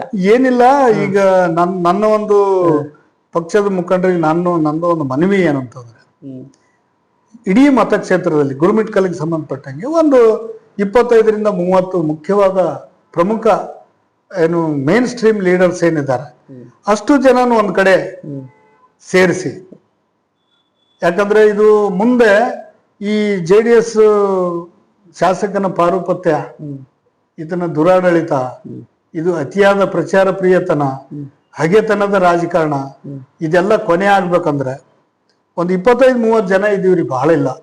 ಅಷ್ಟು ಜನನ ಒಂದ್ ಕಡೆಗೆ ಒಂದ್ ದಿವ್ಸ ಕರೆಸಿ ಚಾನೋ ನೀರೋ ಕುಡಿಸಿ, 1 ವರ್ಷ ಅಥವಾ 1 ವರ್ಷಕ್ಕಿಂತ ಮುಂಚೆನೆ ಕರೆಸಿ, ನೋಡಪ್ಪ ನಾವ್ ಇಂಥವ್ರಿಗೆ ಯಾರಿಗೆ ಅಂತಾರ ಅವ್ರಿಗೆ ಒಬ್ರಿಗೆ ಇಂಥವ್ರಿಗೆ ನಾವು ತೀರ್ಮಾನ ಮಾಡಿದೀವಿ, ಕೊಡಲ್ಲ ಅಂದ್ರೆ ನಾವು ಯಾರು ಅದನ್ನ ಡೈಜೆಷನ್ ಮಾಡ್ಕೋದಿಲ್ಲೋ ಅವ್ನು ಬಿಟ್ಟು ಹೋಗಿರ್ತಾನೆ. ಡೈಜೆಷನ್ ಮಾಡ್ಕೊಂತೀರಿ? ನಾವು ಡೈಜೆಷನ್ ಮಾಡ್ಕೊಂತೀವಿ. ಇರ್ತೀರಿ, ಬೇರೆ ಕೊಟ್ಟರು ಕೂಡ ಇರ್ತೀವಿ. ಡೈಜೆಷನ್ ಮಾಡ್ಕೊಳಕ್ ಆಗ್ಲಿಲ್ಲ ಆ ಸಂದರ್ಭದಂಗ ಅಂದ್ರೆ ನಮ್ಮಂತವ್ರಾಗ್ಲಿ ನಾನಾಗ್ಲಿ ಬಿಟ್ಟು ಹೋಗಿರ್ತೀನಿ. ನಾನು ಒಬ್ಬನು ಹೋದ್ರೆ 10 ಜನ ಬರ್ತಾರೆ. ಇದು ಸಮುದ್ರ ಪಕ್ಷ ಅನ್ನೋದು. ನನಗಿಷ್ಟ ಇಲ್ವಾ, ನಾ ಹೋಗಿರ್ತೀನಿ. ಇನ್ನೊಬ್ಬ ನಾನು ಓದೋದಕ್ಕೆ ಇನ್ನೊಂದು 10 ಜನ ಬರ್ಬೇಕಂತ ಕೂತಿದ್ರು ಅಂದ್ರೆ ಅವ್ರು ಬರ್ತಾರೆ. ಉದಾಹರಣೆ ಹೇಳ್ತಾ ಇದ್ದೀನಿ. ಈ ತರ ಒಂದು 25 ಜನರ ಒಂದು ವೇದಿಕೆ ಕರೆದು ಕೂಡಿಸಿ, ನೋಡಪ್ಪ ಇಂಥ ವ್ಯಕ್ತಿಗೆ ನಾವು ಕೊಡ್ಬೇಕಂತ ತೀರ್ಮಾನ ಮಾಡಿದೀವಿ, ಇಂಥ ಸಮುದಾಯ ಕೊಡ್ಬೇಕಂತ ತೀರ್ಮಾನ ಮಾಡಿದೀವಿ, ನೀವು ಒಕ್ಕಟ್ಟಾಗಿ ಕೆಲಸ ಮಾಡ್ರಿ ಅಂತ ಒಂದು ಫರ್ಮಾನ ಹೊಡಿಸಿದ್ರೆ, ಖರ್ಗೆ ಸಾಹೇಬ್ರ ಕುಟುಂಬದ ಮಾತು ಮೀರೋರು ನಮ್ಮ ಮತಕ್ಷೇತ್ರದಲ್ಲಿ ಯಾರಿಲ್ಲ. ಅದಕ್ಕೂ ಮೀರಿ 1% ಯಾರಾದ್ರೂ ಎಕ್ಸ್ಟ್ರೀಮ್ ಆಗಿ ಹೋದ್ರೆ ಅವ್ರು ಹೋಗಿರ್ತಾರ, ಅವ್ರು ಬಿಟ್ಕೊಟ್ಟು ಎಲೆಕ್ಷನ್ ಮಾಡಿದ್ರೆ ಖಂಡಿತ ಖರ್ಗೆ ಸಾಹೇಬ್ರ ಒಂದು ಮತಕ್ಷೇತ್ರದಲ್ಲಿ ಅವ್ರದ್ದೇನು ಅಲ್ಲಿ ಸುದೀರ್ಘವಾಗಿ ಶಾಸಕತ್ವ ಹೊಂದಿರ್ತಕ್ಕಂಥ ಮತಕ್ಷೇತ್ರದಲ್ಲಿ ಪುನಃ ನಾವು ಕಾಂಗ್ರೆಸ್ ಶಾಸಕರನ್ನ ಮರುಸ್ಥಾಪನೆ ಮಾಡ್ತೀವಿ ಅಂತಕ್ಕಂಥ ವಿಶ್ವಾಸ ನಮ್ಗೆಲ್ಲರಿಗಿದೆ. ಈಗ ನೋಡಿ ಸರ್, ನೀವು ಮೂಲತವಾಗಿ ಉದ್ಯಮೆದಾರರು, ರಾಜಕೀಯದ ಯಾಕೆ ಮುಖ ಮಾಡಿದ್ರಿ? ಸುಮ್ನೆ ಆರಾಮ್ಸೆ ಉದ್ಯಮ ಮಾಡ್ಕೊಂತ ಇರ್ಬೋದಿತ್ತು. ಇಲ್ಲ, ನನಗೆ ಮನೆ ಮಕ್ಕಳು ಅಣ್ಣ ತಮ್ಮದವರು ಇದೇ ಹೇಳ್ತಾರೆ, ಏನಪ್ಪಾ ನಿನ್ಗೆ ಏನ್ ಕಡಿಮೆ ಅದ, ಯಾಕೆ ನಾ ಕಡಿಮೆ ಅಂದ್ರೆ ನಾ ಮನೆಗೆ ನನ್ನ ಇಷ್ಟು ವರ್ಷದಿಂದ 3 ದಶಕ ಮೇಲಿಂದ ನೀವು ನೋಡ್ತೀರಿ, ನಾ ಬರುವಾಗ ಯಾರ್ದಾರ ಮಂದಿ ದುಡ್ಡು ಮಂದಿದ ಏನಾದ್ರು ಮನೆಗೆ ತಂದಿದ್ದೀನ? ಹಂಗಂದ್ರೆ ನನಗೆ ಆ ಮಾನದಂಡ ಅನ್ವಯ ಆಗ್ತದೆ. ಇಲ್ಲಪ್ಪ ಹಿಂಗ ನಾ ಏನಿದ್ರು ಮನೆಯಾಗಿಂದೇ ತಗೊಂಡು ಹೊರಗೆ ಹೋಗ್ತೀನಿ. ಇಲ್ಲಪ್ಪ ನಿನ್ನಂತ ನಿಷ್ಠಾವಂತನಿಗೆ ವ್ಯಾಲ್ಯೂ ಇಲ್ಲಪ್ಪ. ರಾಜಕಾರಣದಲ್ಲಿ ಬಿಸಿನೆಸ್ ಮಾಡ್ತಾ ಇದೀಯಾ, ದುಡ್ಡು ಗಳಿಸ್ತಾ ಇದೀಯಾ, ಆರಾಮ್ಸಿ ಇರಪ್ಪ. ಸುಮ್ನೆ ಹೋಗಿ ಯಾಕೆ ತಲೆ ಕೆಡಿಸ್ಕೊತೀಯ? ನೀವ್ ಹೇಳೋ ಮಾತು ದಿನಾನು ಅಂತಾರ ನನಗೆ, ಇವತ್ತು ಅಂದಾರ ಬೆಳಗ್ಗೆ. ಅಂದ್ರೆ ಇಲ್ಲಿ ತನಕ ತಲೆ ನಿಮ್ಮಲ್ಲಿ ಬರುವಾಗ ಕೂಡ ನನ್ನ ನನ್ ಮಗ ಅದನ್ನೇ ಅಂದ, ಏನಂತಂದ್ರು, ಏನಪ್ಪ ಏನ್ ಮಾಡ್ತೀನಿ ನೀನು, ನಿಮ್ಮಂತವ್ರದ್ದೆಲ್ಲ ಇಲ್ಲ ಇಲ್ಲಿ. ಅವನ್ ತಲೆ ಹೊಡೆದು ಇವನಿಗೆ, ಇವನ್ ತಲೆ ಹೊಡೆದು ಅವನಿಗೆ ಹಾಕೋದು, ಸುಳ್ಳು ಹೇಳೋದು, ಒಬ್ಬರ ಮೇಲೆ ಒಬ್ರಿಗೆ ಹೋಗಿ ಚಾಡ ಹೇಳಿ ಬರೋದು, ಇಲ್ಲ ಯಾರ್ದನ ಇದು ಮಾಡೋದು, ಯಾರ್ದನ ಕ್ಯಾರೆಕ್ಟರ್ ಅಸೋಸಿಯೇಷನ್ ಮಾಡೋದು, ಲಂಚ ತಿನ್ನೋದು, ಟ್ರಾನ್ಸ್ಫರ್ ದುಡ್ಡು ತಗೋದು, ಇವೆಲ್ಲ ಮಾಡಿದ್ರೆ ಅವ ಎಲ್ಲ ಭರ್ಪೂರ್ ಆರಾಮ್ ಇರ್ತಾನ. ಅವ್ನಿಗೆ ಎಲ್ಲರ ಒಳ್ಳೆಯವನಂತಾರ, ನಿಮ್ಮಂತವ್ರು ಯಾರು ಒಳ್ಳೆಯವರನ್ನಲ್ಲ ಅಂತ ಹೇಳಿ ಕಳ್ಸೇನಿ. ಇಷ್ಟೆಲ್ಲ ಆದರೆ ನಮಗೆ ನಮ್ಮ ನಾಯಕರಿಂದ ನಾವು ಆದರ್ಶನ ಏನ್ ಕಲ್ತಿದ್ದೀವಿ ಅಂತ ಹೇಳ್ತೀನಿ. ಅದು ಮುಂದೆ ರಾಜಕಾರಣ ಯಾವ ದಿಕ್ಕಿಗಾದ್ರೂ ಹೋಗ್ಲಿ, ನನಗೂ ಬೇಜಾರಿಲ್ಲ. ನಮಗ್ ಕಲಿಸಿದ್ದೇನು, ನಮ್ಮ ರಾಜಕೀಯ ಗುರುಗಳು ಖರ್ಗೆ ಸಾಹೇಬ್ರ ಮನೆಯಿಂದ ನಾವು ಕಲ್ತಿದ್ದೇನಂದ್ರೆ, ಸುಳ್ಳಾಡಬಾರ್ದು, ಕಳವು ಮಾಡಬಾರ್ದು, ಪೈರಿವು ಮಾಡಬಾರ್ದು, ಒಬ್ಬರ ಮೇಲೆ ಒಬ್ರಿಗೆ ಚಾಡ ಹೇಳ್ಬಾರ್ದು, ಪ್ರಾಮಾಣಿಕವಾಗಿ ಇರಬೇಕು. ಇದನ್ನೇ ಹೇಳಿರ್ಬೇಕಲ್ಲ ಸರ್, ಇದನ್ನೇ ಹೇಳ್ಯಾರ. ಇದನ್ನು ಹೇಳಿರ್ಬೇಕಲ್ಲ ಸರ್, ಕುಟುಂಬ ರಾಜಕಾರಣ ಕೂಡ ಮಾಡಬಾರ್ದು ಅಂತ. ಕುಟುಂಬ ರಾಜಕಾರಣ ನೀವು ಅವಾಗ ಕೇಳಿದ್ರಿ. ನನ್ನ ಉತ್ತರ ಏನಂದ್ರೆ, ಖರ್ಗೆ ಸಾಹೇಬರು ಬಂದದ್ದು ಅವ್ರ ಕುಟುಂಬ ರಾಜಕಾರಣದಿಂದ ಅಲ್ಲ. ಅವ್ರ ತಂದೆ MSK ಮಿಲ್ಲಲ್ಲಿ ಒಬ್ಬ ಸಾಮಾನ್ಯ ಕಾರ್ಮಿಕನ ಮಗನಾಗಿ ಬಂದರು. ಅವ್ರ ಮಗ ಬಂದದ್ದು, ಅವ್ರ ನೆಕ್ಸ್ಟ್ ತಲೆಮಾರು ರಾಜಕಾರಣಕ್ಕೆ ಬಂದದ್ದು ಅವರು ಸುಪುತ್ರರಾದಂತ ನಮ್ಮ ಹಿಂದಿನ ಸಚಿವರು ಪ್ರಿಯಾಂಕ್ ಖರ್ಗೆ ಅವರು. ನೋಡ್ರಿ, ಪ್ರಿಯಾಂಕ್ ಖರ್ಗೆ ಅವರು ಬೈ ವರ್ಚ್ಯೂ ಆಫ್ ಖರ್ಗೆ ಸಾಹೇಬ್ರ ಮಗ ಅನ್ನೋದಕ್ಕೆ ತಂದು ಸೀದಾ ಕೊಡ್ಲಿಲ್ಲ ಅವರಿಗೆ. ಅವರು ಪಕ್ಷದ ಸಂಘಟನೆಯಲ್ಲಿ ಯೂತ್ ಕಾಂಗ್ರೆಸ್ ಮೆಂಬರ್ ಆಗಿ ಸುಮಾರು 10 ವರ್ಷ ಕೆಲಸ ಮಾಡಿದ್ರು. ಯೂತ್ ಕಾಂಗ್ರೆಸ್ ರಾಜ್ಯ ಅಧ್ಯಕ್ಷ ಚುನಾವಣೆಗೆ ನಿಂತರು, ಬೇರೆ ಬೇರೆ ಹುದ್ದೆಯಲ್ಲಿ ಕೆಲಸ ಮಾಡಿದ್ರು. ಅವ್ರಿಗೆ ಪರ್ಯಾಯವಾಗಿ ನಿಮ್ಮಂತ ನಾಯಕರು ಇರ್ಲಿಲ್ವಾ? 30 ವರ್ಷ 40 ವರ್ಷದಿಂದ ಕೆಲಸ ಮಾಡಿದ್ರೆ ನಿಮ್ಮಂತ ನಾಯಕರು, ಕಾರ್ಯಕರ್ತರು. ಖರ್ಗೆ ಸಾಹೇಬ್ರು ಎಷ್ಟು ನಾಯಕರಿಗೆ ಬೆಳೆಸ್ಯಾರ ಅದ್ರ ಲಿಸ್ಟ್ ಕೊಡೋದು. ಇದರ ಅರ್ಥ ಏನ್ ಗೊತ್ತಾ ಸರ್? ತಮ್ಮ ಮಗನನ್ನ ಟ್ರೈನಿಂಗ್ ಕೊಟ್ಟು ಅವರಿಗೆ ಸಚಿವರನ್ನ ಮಾಡಿದ್ರಿ ಅಂತ ಅರ್ಥ. ಒಂದು ಮಗನ್ ಬಂದದ್ದು ಬೈ ಮೆರಿಟ್, ಬೈ ಆತ ಪಕ್ಷದ ಕೆಲಸ ಮಾಡಿ ಬಂದಾರ ಅವರು. ಈಗ ರಾಧಾಕೃಷ್ಣ ಸಾಹೇಬ್ರು ಈಗೇನು MP ಆಗ್ಯಾರ, ಇವ್ರು ಸುಮಾರು 45 ವರ್ಷ ಯಾವ ರಾಜಕಾರಣ ಮಾಡಿಲ್ಲ ಅಷ್ಟು ಕೆಲಸ ಅವರು ಬಿಯಾಂಡ್ ದಿ ಸೀನ್ ಮಾಡಿದ್ರು. ಈಗ ಬಂದಾರ ಅವ್ರು ರಾಜಕಾರಣ. ಈಗ ಬಂದ್ರು ಕೂಡ ಜಿಲ್ಲೆಯಲ್ಲಿ ಕಾಣಿಸ್ತಾ ಇಲ್ವಲ್ಲ ಸರ್? ಮತ್ತೆ ಅವ್ರು ಹೆಂಗೆ ಇದಾರಿಲ್ಲ, ಎಲ್ಲದಕ್ಕೂ ಬರ್ತಾರೆ, ಎಲ್ಲ ಕಾರ್ಯಕ್ರಮಕ್ಕೆ ಬರ್ತಾರೆ. ಕಾರ್ಯಕ್ರಮಕ್ಕೆ ಬರೋದು ಬೇರೆ, ಸಾರ್ವಜನಿಕರ ಸಮಸ್ಯೆಗಳನ್ನ ಬಗೆಹರಿಸೋದಕ್ಕೆ ಬರ್ಬೇಕಲ್ಲ ಒಬ್ಬ ನಾಯಕ. ಅವರಷ್ಟು ಸಾರ್ವಜನಿಕರಿಗೆ ಸ್ಪಂದಿಸೋದು ನನಗಂತೂ ನಾನ್ ನೋಡಿಲ್ಲ. ಯಾಕಂದ್ರೆ ಇವರು ಖರ್ಗೆ ಸಾಹೇಬ್ರು, ಪ್ರಿಯಾಂಕ್ ಅವರು ಅವ್ರ ವರ್ಕ್ ಲೋಡ್ ಮೇಲೆ ಬಿಜಿ ಇದ್ರು, ಎಲ್ಲರ ಮೀಟಿಂಗ್ ದಾಗ ಇದ್ರು ಕೂಡ ಇವರು ಕಂಟಿನ್ಯೂ ಯಾರೇ ಫೋನ್ ಮಾಡಿದ್ರು ಅವ್ರು ಫೋನ್ ರಿಸೀವ್ ಮಾಡ್ತಾರೆ. ಅವ್ರೇನಾದ್ರು ಅಕಸ್ಮಾತ್ ಅವ್ರ ತುರ್ತು ಕೆಲಸದ ನಿಮಿತ್ತ ಏನಾದ್ರು ಫೋನ್ ಎತ್ತಿಲ್ಲ ಅಂದ್ರೆ ಆ ಎಂತ ಕಾಯಿನ್ ಬೂತ್ ಇಂದ ಫೋನ್ ಮಾಡಿದ್ರು ಕೂಡ ಅವ್ರಿಗೆ ವಾಪಸ್ ಫೋನ್ ಮಾಡ್ತಾರೆ. ಅವ್ರು ವಾಪಸ್ ಫೋನ್ ಮಾಡ್ತಾರೆ. ಈಗ ನೀವು ಅಂದ್ರಲ್ಲ ನಾಯಕರು ನಿಮ್ಮಂತವ್ರು ಬೆಳೆಸ್ಬೇಕಿತ್ತಂತ, ನಮ್ಮಂತವ್ರೆ ಡಾಕ್ಟರ್ ಶ್ಯಾಮ್ ಪ್ರಕಾಶ್ ಪಾಟೀಲ್ ಎಂತವ್ರು ಅಂದಿರಿ ನೀವು? ಅವರು ನಮ್ಮಂತವ್ರೆ, ಅವ್ರನ್ನ ಬೆಳೆಸಿಲ್ಲ. ಇವತ್ತು ಕ್ಯಾಬಿನೆಟ್ ದರ್ಜೆ ತನಕ ಎರಡನೇ ಸಾರಿ ಮಂತ್ರಿ ಆದ್ರು, ಮುಂದೆ ಮುಖ್ಯಮಂತ್ರಿನೂ ಆಗ್ಬೋದು ಅವ್ರ ಕೋಟಾದಲ್ಲಿ ಏನಾದ್ರು ಬಂದ್ರೆ. ಇವತ್ತು ಇದೇ ಉಮೇಶ್ ಜಾಧವ್ ಅವ್ರನ್ನ ಶಾಸಕರು ಮಾಡಿದ್ದಾರು. ದಿವಂಗತ ಧರ್ಮ ಸಿಂಗ್ ಸಾಹೇಬ್ರು ಖರ್ಗೆ ಸಾಹೇಬ್ರೆ ಮಾಡಿದ್ದು. ಎಷ್ಟು ಜನ ಬೇಕು ಹೇಳ್ರಿ ನಿಮ್ಗೆ? ಒಂದ್ ದೊಡ್ಡ ಕರ್ನಾಟಕದಾಗ ಅವ್ರು ಆಗೋದಕ್ಕಿಂತ ಹೆಚ್ಚಿಗೆ ಬೇರೆಯವ್ರು ಮಾಡಿದ್ದೇ ಜಾಸ್ತಿ. ಬೇಕಾದ್ರೆ ನನಗ್ ಸಿಕ್ಕಿರ್ಲಕ್ಕಿಲ್ಲ. ಅಕಸ್ಮಾತ್ ಈಗ ನನ್ನನ್ನು ಟಾರ್ಗೆಟ್ ಮಾಡಿ ಇಂಟರ್ವ್ಯೂ ಮಾಡ್ತಾ ಇದ್ರಿ, ನನಗ್ ಕೇಳಿದ್ರೆ ನನಗ್ ಸಿಕ್ಕಿರ್ಲಕ್ಕಿಲ್ಲ. ಬಟ್ ನನ್ನಂತವ್ರನ್ನ 100 ಜನ 1000 ಜನ ಲೀಡರ್ಶಿಪ್ ಬೆಳೆಸಿದ್ದಾರೆ. ಹಳ್ಳಿಲಿಂದ ಪಾರ್ಲಿಮೆಂಟ್ ತನಕ ಬೆಳೆಸಿದ್ದಾರೆ. ಪಾರ್ಲಿಮೆಂಟ್ ಸದಸ್ಯರನ್ನು ಮಾಡಿದ್ದಾರೆ, ರಾಜ್ಯಸಭೆ ಮೆಂಬರ್ ಮಾಡಿದ್ದಾರೆ, ವಿಧಾನ ಪರಿಷತ್ ಸದಸ್ಯರನ್ನು ಮಾಡಿದ್ದಾರೆ, ವಿಧಾನಸಭೆ ಸದಸ್ಯರನ್ನು ಮಾಡಿದ್ದಾರೆ, ಮಂತ್ರಿನ ಮಾಡಿದ್ದಾರೆ, ಬೋರ್ಡ್ ಚೇರ್ಮನ್ಗಳ ಲೆಕ್ಕ ಇಲ್ಲಾರ್ದಷ್ಟು ಮಾಡಿದ್ದಾರೆ. ಅವ್ರು ದೊಡ್ಡ ಲಿಸ್ಟೇ ದೊಡ್ಡದು, ಒಂದು ಪುಸ್ತಕ ಆಗ್ತದೆ, ಅಷ್ಟು ಮಂದಿನ ಬೆಳೆಸಿದ್ದಾರೆ. ಅಂದ್ರೆ ಅವ್ರ ಸುತ್ತಮುತ್ತ ಇರ್ತಕ್ಕಂಥವ್ರಿಗೆ ಅವ್ರು ಹೇಳೋ ಮಾತು ಅವಕಾಶ ಇದೆ. ನೀವ್ ಹೇಳೋದು ಯಾರಿಗೆ ಅಪ್ಲೈ ಆಗ್ತದೆ ಅಂದ್ರೆ, ಗುರ್ಮಿಟ್ಕಲ್ ಸ್ಥಳೀಯವಾಗಿ ಗುರ್ಮಿಟ್ಕಲ್ ಅವ್ರ ರಾಜಕೀಯ ಜೀವನ ಪ್ರಾರಂಭ ಮಾಡಿದ್ದೆ ಗುರ್ಮಿಟ್ಕಲ್ ಮತಕ್ಷೇತ್ರದಿಂದ. ಗುರ್ಮಿಟ್ಕಲ್ ಮತಕ್ಷೇತ್ರಕ್ಕೆ ಏನಾನ ಮಾಡ್ಯಾರೇನೋ ಅಂತ ಕೇಳಿದಾಗ ಸ್ವಲ್ಪ ನಾವು ಒಂದ್ 2 ನಿಮಿಷ ಸ್ವಲ್ಪ ನಾವು ಉತ್ತರ ಕೊಡೋದಕ್ಕೆ ತೊಡಗ್ತೀವಿ. ಆದ್ರೆ ನಮ್ಮಲ್ಲೂ ಕೂಡ ಗುರುಮಿಟ್ಕಲ್ ಮತಕ್ಷೇತ್ರದಲ್ಲಿ ಹನುಮಂತಪ್ಪ ಗಣಪೂರನವರಿಗೆ ಅವಾಗಲೇ SM ಕೃಷ್ಣ ಅವರು ಮುಖ್ಯಮಂತ್ರಿ ಇದ್ದಾಗ ಅವರಿಗೆ ದೇವರಾಜ ಅರಸು ಅಭಿವೃದ್ಧಿ, ಈಗಿನ ದೇವರಾಜ ಅರಸು ಅಭಿವೃದ್ಧಿ ನಿಗಮ ಹಿಂದುಳಿದ ಅಭಿವೃದ್ಧಿ ನಿಗಮ ಅಂತಿತ್ತು, ಅದ್ರದ್ದು ಅಧ್ಯಕ್ಷ ಮಾಡಿದ್ರು ಅವರಿಗೆ. ನನಗೆ ಬ್ಯಾಕ್ವರ್ಡ್ ಕ್ಲಾಸ್ ಕಮಿಷನ್ ಎಂತ ಟೈಮಿಗೆ ಮಾಡಿದ್ರು ಅಂದ್ರೆ ಇತಿಹಾಸಕ್ಕೆ ನಾವು ಹೋಗಂತ ಟೈಮಿಗೆ 1931ರಿಂದ ಜಾತಿ ಗಣತಿ ಆಗಿರ್ಲಿಲ್ಲ, ನಮ್ಮ ಟೈಮಲ್ಲಿ ಜಾತಿ ಗಣತಿ ಆಯ್ತು. 1 ಟರ್ಮ್ ಅಲ್ಲ, ನನಗೆ 2 ಟರ್ಮ್ ಮಾಡಿದ್ರು. ಇಷ್ಟೊಂದು ನಾಲೆಜ್. ಮತ್ತೆ ನಮ್ಮ ಭಾಗದಲ್ಲಿ ಇರೋರಿಗೆ ಕೆಲವೊಬ್ಬರಿಗೆ ಒಳ್ಳೊಳ್ಳೆ ಇಲ್ಲಿ DCC ಬ್ಯಾಂಕಿಗೆ 2 ಟರ್ಮ್, ಮಲ್ಲಿಕಾರ್ಜುನ್ ರೆಡ್ಡಿ ಕೌಳೂರನವರಿಗೆ 2 ಸಾರಿ, ಒಬ್ಬನೇ ವ್ಯಕ್ತಿಗೆ 2 ಸಾರಿ ಮಾಡಿ. ಹೇಳೋ ಲೆಕ್ಕಲೆ ನೋಡಿದ್ರೆ ಉಳಿದವ್ರಿಗೆ ಎಲ್ರಿಗೂ ಕೂಡ ಒಳ್ಳೇದಾಗಿದೆ, ನಿಮಗೆ ಮಾತ್ರ ಅನ್ಯಾಯ ಆಗಿದೆ ಅಂತ. ಇಲ್ಲ, ನನಗೆ ಅನ್ಯಾಯ ಆಗಿದೆ ಅಂತನೂ ಅಂದಿಲ್ಲ, ನೀವು ಅಂತೀರಿ, ನೀವು ಕೇಳಿದ್ರಿ ಅಂತ ಹೇಳ್ತಾ ಇದೀನಿ. ಅಂದ್ರೆ ಗುರುಮಿಟ್ ಕಾಲ ನಮಗೂ ಇಷ್ಟೆಲ್ಲ ಜ್ಞಾನ ನಿಮ್ಮ ಶಿಕ್ಷಣ ಏನ್ ಸರ್? ಮತ್ತೆ ಇಷ್ಟೆಲ್ಲ ನಾಲೆಜ್ ಇಟ್ಕೊಂಡಿದ್ದೀರಿ, ಬಹಳಷ್ಟು ವಿಷಯಗಳ ಬಗ್ಗೆ ತಿಳ್ಕೊಂಡಿದ್ದೀರಿ, ತಾಳ್ಮೆಯಿಂದ ಮಾತಾಡ್ತೀರಿ. ಶಿಕ್ಷಣ ಏನ್ ತಮ್ದು? ನಾನು ನೋಡಿ ಸರ್, ನಂದು SP ಕಾಲೇಜ್ನಲ್ಲಿ BA ಓದಿದ್ದು, ಬ್ಯಾಚುಲರ್ ಆಫ್ ಆರ್ಟ್ಸ್ ಓದಿದ್ದು. ನನ್ನ ಪೆಟ್ ಸಬ್ಜೆಕ್ಟ್ ಎಕನಾಮಿಕ್ಸ್. ಅವಾಗಿಂದ ಎಕನಾಮಿಕ್ಸ್ಗೆ ಕಾಲೇಜ್ಗೆ ಟಾಪರ್ ನಾನು, SP ಕಾಲೇಜ್ಗೆ. ಅವಾಗ ಶರಣಬಸಪ್ಪ ಅವರು ನಮ್ಗೆ ಅವಾರ್ಡ್ ಕೊಟ್ಟರು. ನನಗೆ ಎಲ್ಲಾ ಎಕನಾಮಿಕ್ಸ್ ಸೀಟ್ ಸಿಕ್ತು, ಪೊಲಿಟಿಕಲ್ ಸೈನ್ಸ್ ಸಿಕ್ತು, ಸೋಷಿಯಾಲಜಿ ಸಿಕ್ತು, ಬಿಲೀಫ್ ಸೈನ್ಸ್ ಸಿಕ್ತು, ಎಲ್ಲಾ ಕೋರ್ಸ್ ಸೀಟ್ ಸಿಕ್ತು ನನಗೆ. ನನಗೆ MSW ಸಿಕ್ಕಿರ್ಲಿಲ್ಲ. ನನಗೆ MSW ಮಾಡ್ಬೇಕು, ಮಾಸ್ಟರ್ ಆಫ್ ಸೋಷಿಯಲ್ ವರ್ಕ್, ಸ್ನಾತಕೋತ್ತರ ಸಮಾಜ ಕಾರ್ಯನೇ ಮಾಡ್ಬೇಕಂತ ಕುಂತವನು. 2ನೇ ಲಿಸ್ಟ್ ತನಕ ವೇಟ್ ಮಾಡಿ 2ನೇ ಲಿಸ್ಟಿಗೆ ನಾನು ಸಮಾಜ ಕಾರ್ಯ ಸೀಟ್ ಸಿಕ್ತು. ನಾನು ಸ್ನಾತಕೋತ್ತರ ಪದವೀಧರ ಸಮಾಜ ಕಾರ್ಯದಲ್ಲಿ ಅದನ್ನ ಮಾಡಿದ್ದೀನಿ. ಮುಂದೆ LLB ಮಾಡ್ಬೇಕಂತಿತ್ತು, LLB ಅರ್ಧಕ್ಕೆ ನಿಂತೋಯ್ತು. ಯಾಕೆ ನಿಂತೋಯ್ತು ಅಂದ್ರೆ ನಮ್ಮ ಹೊಟ್ಟೆ ತಿಪ್ಪಲು. ಓದಿದ ತಕ್ಷಣ ಏನಾದ್ರು ನೌಕರಿ ಮಾಡ್ಬೇಕನ್ನೋದು ತಂದೆ ತಾಯಿ ಒತ್ತಡ. ನಾವು ಅವಾಗ ಊರ್ ಬಿಟ್ಟು ಬೆಂಗಳೂರು, ಕೋಲಾರ, KGF, ತಮಿಳ್ನಾಡು, ಮಹಾರಾಷ್ಟ್ರ, ಸಾಂಗ್ಲಿ, ಬಿಜಾಪುರ ಎಲ್ಲ ಕಡೆ ನಮ್ಮ ಹೊಟ್ಟೆ ಕೈಯಾಗಿ ಹಿಡ್ಕೊಂಡು 12.5 ವರ್ಷ ನಾನು ಸ್ವಯಂ ಸೇವಾ ಸಂಸ್ಥೆಗಳಲ್ಲಿ ಕೆಲಸ ಮಾಡಿದೆ. ಆ ಟ್ರೈನಿಂಗ್ಗಳು, ಆ ಒಂದು ಎಕ್ಸ್ಪೋಜರ್ ನನಗೆ ಇವತ್ತು ಒಳ್ಳೆ ಮನುಷ್ಯನಾಗಿ ಮಾಡೋದಕ್ಕೆ ರೂಪಿಸ್ಲಿಕ್ಕೆ ಕಾರಣ ಆಯ್ತು. ಬಂದ್ಮೇಲೆ ನನಗೆ ನಮ್ಮ ಮನೆತನಕ್ಕೆ ಸಿಕ್ಕಂತ ರಾಜಕೀಯ ಗುರುಗಳೇ ಮಲ್ಲಿಕಾರ್ಜುನ್ ಖರ್ಗೆ ಅವರು. ಅವ್ರ ಬಳಿ ಅವರ ಆದರ್ಶನೇ ನಾವು ನೋಡಿ ಬೆಳೆದವರು. ನಾವು ಇನ್ನೂ ಕೆಡೋದಿಲ್ಲ, ನಾವು ಪಲ್ಯೂಟ್ ಆಗೋದಿಲ್ಲ, ನಾವು ಲಂಚ ತಗೋದಿಲ್ಲ, ಪೈರು ಮಾಡೋದಿಲ್ಲ, ಟ್ರಾನ್ಸ್ಫರ್ದಾಗ ಹೋಗೋದಿಲ್ಲ, ಏನೂ ಮಾಡೋದಿಲ್ಲ. ಮಾಡಿದ್ರೆ ರಾಜಕಾರಣ ಪ್ರಾಮಾಣಿಕವಾಗಿ ಮಾಡ್ಬೇಕು.